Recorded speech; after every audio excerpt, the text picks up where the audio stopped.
I'm Whitney Wegman-Wood, and I am here at the Horrible Imaginings Film Festival interviewing... I'm Brennan Gilpatrick. And I'm Erin Walsh. Nice to meet you guys. We directed the film Nest. Oh yeah. So this is a crazy film, guys. So it's a short, and it's a really short.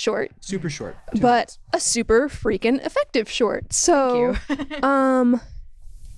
Which means it's really scary, is my point. I don't know where to start with this to not give anything away. Sure. Because I assume you guys will be going around to other festivals and things. A couple, yeah. That's the idea, yeah. Okay, so we don't want to give anything away. Nothing too big, yeah. Okay, well, it's a 2-minute film. I guess we can give the safe log line that we've Okay, give put together. What's the safe log line? So the premise of the film is it's about two roommates who are going on an apartment hunt, and they show up at a listing that is way too good to be true, and things go awry from there. Okay, I think jumping off that, we can talk about that. What made you decide to write something like this? Because this seems like a very universal experience. Yeah. Absolutely. We were actually moving in together, and we were in the process of looking for an apartment. And one night I had a nightmare about going to a listing and walking in, and we couldn't see anything, but we could like hear people moving around and hear like scuttling. And I woke up and I was so freaked out, and I woke him up and I was like, hey, like this is a really terrible thing that I just dreamed, but I think we might want to use this for something. So Yeah, the film is based on a literal stress dream. Yeah, understandable. That's where some great ideas come from. What was funny for me watching it was I had kind of this experience. Like I found a listing, not that I got trapped anywhere, but I found this listing and it did seem too good to be true. But I'm like, I'm gonna drive over and find out, because like I had sent the person an email, and I drove to the house and like got out and started walking around at the address. This place looked like it had been locked up and shuttered for years. So I mean, I think in actuality it was somebody's vacation home and somebody was just like running a scam basically. okay. But I probably shouldn't have done that, like, because I was by myself out in the middle of freaking nowhere for the most part, just kind of peeking around. I'm like, this is how people get shot. But but that's the thing about looking for like a home, is like you want to hold out hope for that, like, oh, like that perfect place or that place that's gonna work. Yeah, everything's gonna be all right, and then you just get duped. Yeah, well, and you hear those stories, right, where somebody, like some little old lady who doesn't know the value of her place is renting this house out, and it's like a 4-bedroom, beautiful palatial place. So it does happen, and so everybody's like, let's be the exception and not the rule. And it's like, no, the rule is you'll probably get murdered. Yep. Optimism is deadly. Yeah, I think that's the moral of your story. Exactly. There it is. Yeah, horror, a big part of, I think, the horror of our piece is taking a situation that could go either way and making the worst case scenario unfold. Right.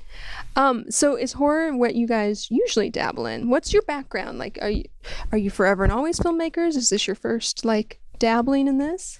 Yeah, I mean, ever since we've started collaborating, horror has been pretty much our bag. We started actually with a horror comedy film that was called Bubbles and got on Crypt TV, and that was pretty cool. That's pretty cool. Yes, and we did that. We've done some horror comedy since, but recently we've really been trying to focus specifically on horror as like a pure genre. Yeah, and Nest was our first project that we did that wasn't horror comedy. It was just straight horror.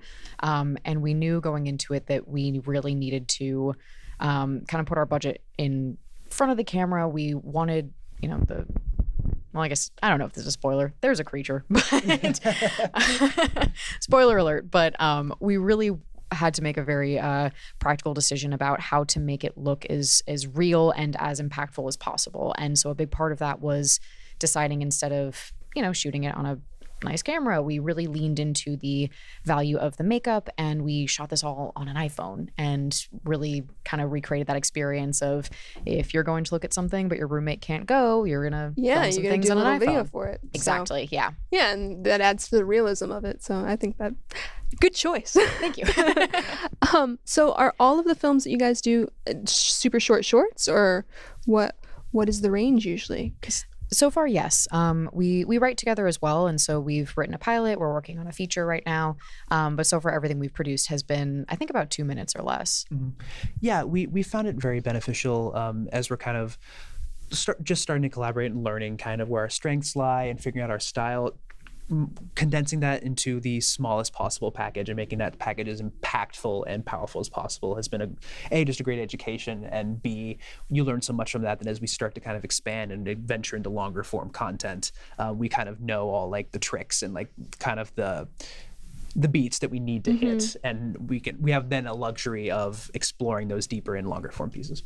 That's great. Yeah, because I mean, there's so many stories out there where it's, just a little overkill. Like you don't need those. So you guys have really distilled it down to what is the meat of this story that we're telling. And it's, like I said, it's really impressive. Like 2 minutes, like, God, that was really scary. 2 minutes. Holy crap. Thank you. Thank you very much. So what's next on your docket? Are you guys doing more film festivals? Do you have more productions in the works, or all of the above? Well, we're running through a few new festivals with Nest and with another film that we made it's like a parody horror trailer called The Fog versus the Mist, which is just a ridiculous concept. But we're currently in pre-production and writing essentially on this new longer short horror film. We don't want to give too much away, but it's based on a true crime situation, and it's much more psychological. Well, all right.